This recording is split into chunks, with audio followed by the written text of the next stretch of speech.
India में ब्रा लेना एक नीड है, लेकिन फील ऐसे होती है जैसे कोई क्राइम हो। एक लेडी ने इस शर्म को तोड़ा। उसने ना ही एक सक्सेसफुल बिजनेस ब्रांड स्टार्ट किया, बल्कि एक कल्चरल रेवोल्यूशन भी शुरू किया। आज जो स्टोरी हम लेकर आए हैं वो एक ऐसी लेडी की है जिसने ये टैबू तोड़ दिया। एक सिंपल सी लड़की, ना बिजनेस फैमिली, ना कोई फैंसी बैकग्राउंड, बस एक सवाल से शुरुआत हुई थी। Why does lingerie shopping feel like a crime? Hi, I'm Nanika and welcome to the Bold Type with N, जहां हम बात करते हैं उन औरतों की जिन्होंने इम्पॉसिबल को पॉसिबल बनाया। आज की कहानी एक ऐसी वुमन के बारे में जिसने शेम को स्टार्टअप में बदल दिया। Let's talk about Richa Kar, the founder of Zivame. Richa एक टिपिकल कॉर्पोरेट एम्प्लॉय थी।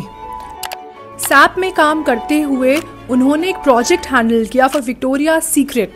वहीं पर उनके दिमाग में एक सीड प्लांट हुआ। रिचा ने रियलाइज किया कि इंडियन वुमेन को स्टोर में जाकर लॉन्जरी लेना बहुत अनकंफर्टेबल लगता है। शी सून फेल्ट दैट ये सिर्फ एक प्रॉब्लम नहीं है, ये एक अपॉर्चुनिटी है। She was a simple girl, जैसे कि आप और मैं, but she used her smartness to realize that अगर लॉन्जरी लेना इतना awkward है तो इसका solution भी तो होना चाहिए ना।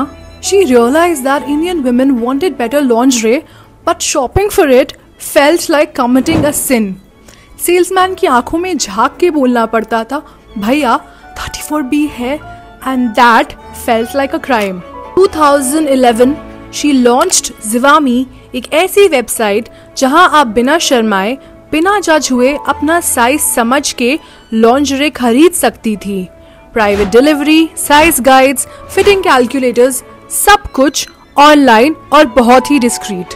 तब सोसाइटी की सोच थी कि लॉन्जरी केवल हनीमून के लिए होती है, पर रिचा की सोच थी कि लॉन्जरी हर रोज के लिए होनी चाहिए, वो भी बिना शर्म के। She wasn't just selling bras, she was selling confidence. लोगों ने कहा ये आइडिया काम नहीं करेगा, कुछ लोगों ने कहा इट्स इनअप्रोप्रिएट, और कुछ ने तो सीधा कैरेक्टर पे ही सवाल उठाए। लेकिन रिचा ने कहा कि अगर विमेन को उनका साइज ही नहीं पता, अगर उन्हें शॉपिंग में शर्म आती है, तो honestly we fail them. Zivame was never just a brand, it was a mission.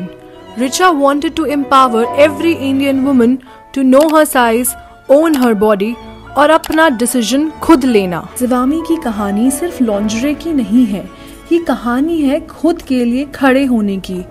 ज़्यादा लड़ाइयाँ पता है सोसाइटी से नहीं होती, हमारी असली लड़ाई हमारे अंदर की शर्म और डर से होती है।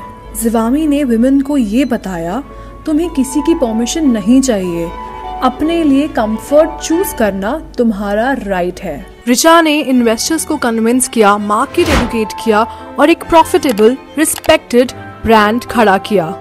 2017 में she step down as CEO, क्योंकि एक ट्रू लीडर वो ही होती है जो मूवमेंट शुरू करती है और फिर उसे दुनिया के हवाले कर देती है। Sometimes being bold means knowing when to start and when to step back. Zivame ने हमें एक चीज सिखाई कि बोल्ड होना सिर्फ बड़ा बिजनेस बनाना नहीं होता। बोल्ड होना मतलब होता है सोसाइटी के टैबूज के साथ टकराना।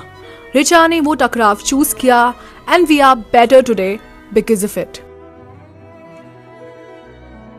So, if you are scared to start something because लोग क्या कहेंगे या फिर आइडिया अनकंफर्टेबल है, so remember, रिचा कर ने भी एक ऑकवर्ड आइडिया से दुनिया बदली थी।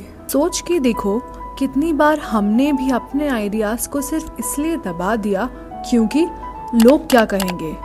रिचा भी शायद डरी होंगी, पर उन्होंने शुरू किया। आज भी इंडिया में हजारों लड़कियां हैं जो अपने बोल्ड आइडियाज को सिर्फ इसलिए दबा रही हैं क्योंकि दुनिया उन्हें समझ नहीं पाएगी। लेकिन याद रखना, हो सकता है तुम्हारा आइडिया भी आज शर्म वाला लगे, लेकिन कल वही तुम्हारी सक्सेस बन जाए। She did it first, so can you. She didn't wait for permission. She didn't wait for the society to evolve. She did it anyway.